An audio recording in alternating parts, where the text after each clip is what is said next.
Right, so we're going to have a look at a few questions that kind of look at adaptations in a stranger way than just the obvious ones that we've just looked at about camels and polar bears. Right, so quite often they'll go and they'll talk about adaptations in plants. Right, the key thing, whenever we go and we think about adaptations in plants, everything has to go and relate back to photosynthesis. Right?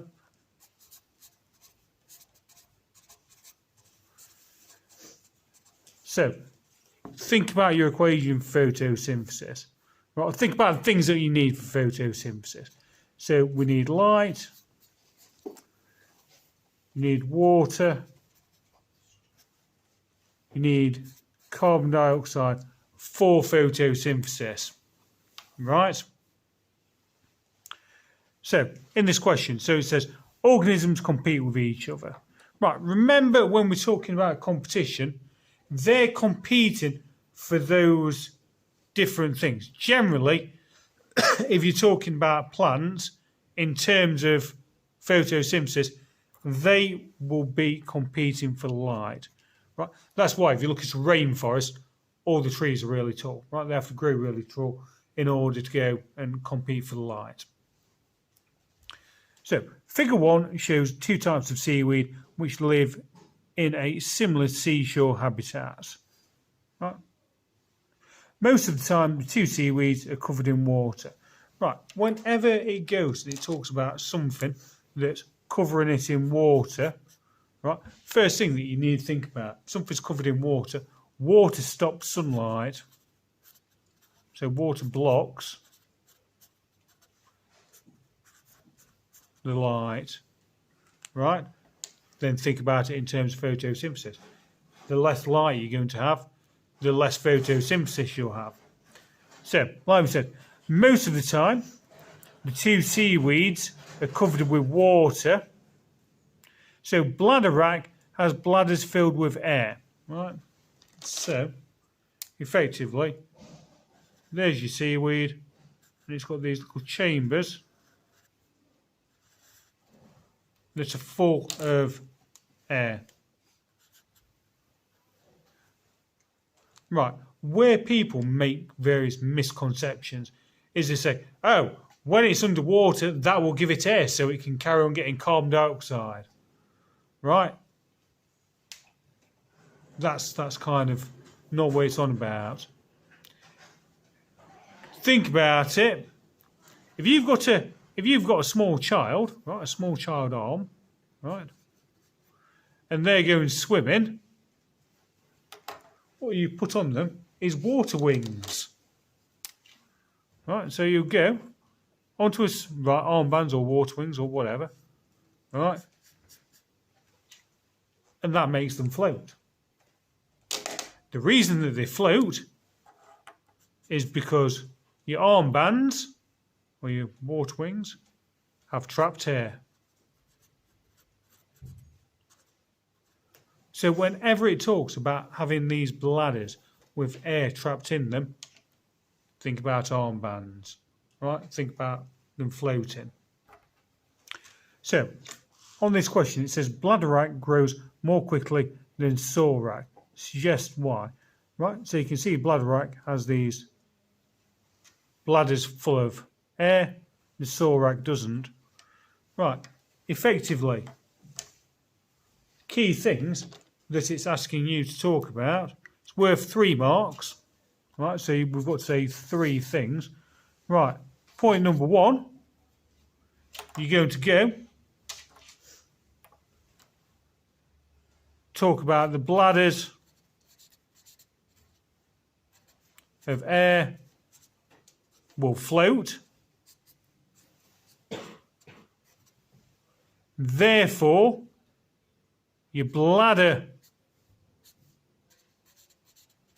rack will also float. Point number 2, if it's floating at the surface of the water, it's therefore going to get more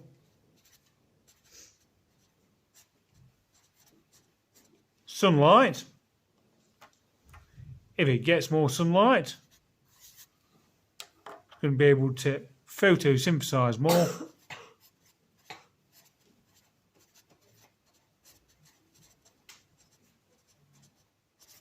Therefore, the more it photosynthesizes, the more it can grow. So the greater photosynthesis,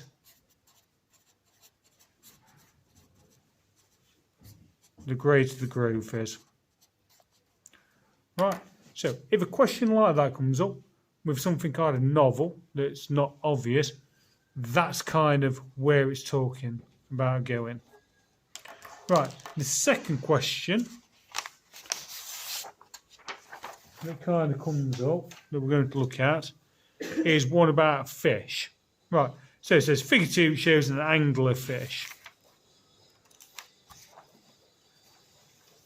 Right, so you can see there, it's got like this lure, just there, right, and that lure goes and it fluoresces, it gives off light. So, anglerfish live at depths of 1,000 metres.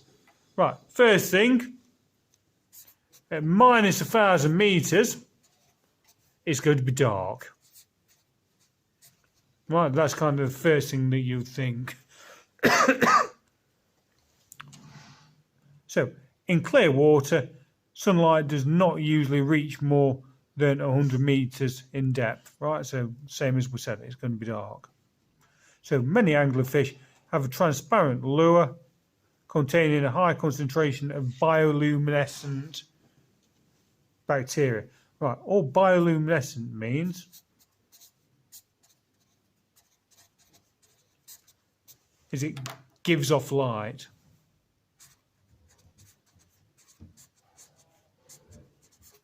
Right, bio is living because it's bacteria, luminescent to give off light. Now it even says the bioluminescent bacteria produce light. Sometimes it tells you that, sometimes it doesn't. Right, it's just an advantage to the anglerfish of having a lure that contains bioluminescent kind of bacteria. Right, you've got to think what the advantages of it is going to be where it's dark, right? So some of the obvious things that you can put, if it's light, that's going to help it see things, right? Because it's like having a little torch. Then it's going to attract things. Right. Two main things that it can go and attract. First thing, things that it's going to eat, so it's prey. Second thing, it might use it to attract mates, right? So it can go and reproduce. I think in terms of its main advantages of that lure, they are the main things, right? But when a question comes up like that, it always goes and centres around those bits and bobs.